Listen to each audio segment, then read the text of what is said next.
ময় আমাদের জীবন। দেখুন বৃষ্টি পড়ছে এবং গোঘাট থেকে আরামবাগগামী যে রাস্তা রেল লাইন গেছে তার নিচেটি পুরো জলে প্লাবিত হয়ে গেছে। আর এই মুহূর্তে গোঘাট থেকে ঠিক সকাল 9:30টার যে ট্রেন সেটি কিন্তু আসছে। এই জলের ওপর যে লাইন সেই লাইন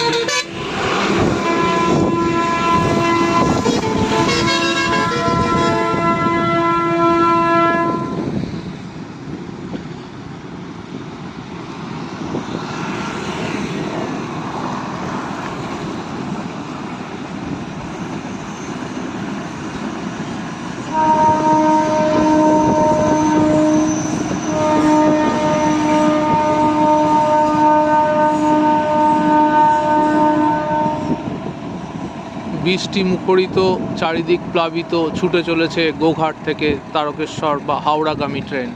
সেই দৃশ্য দেখছেন এই মুহূর্তে।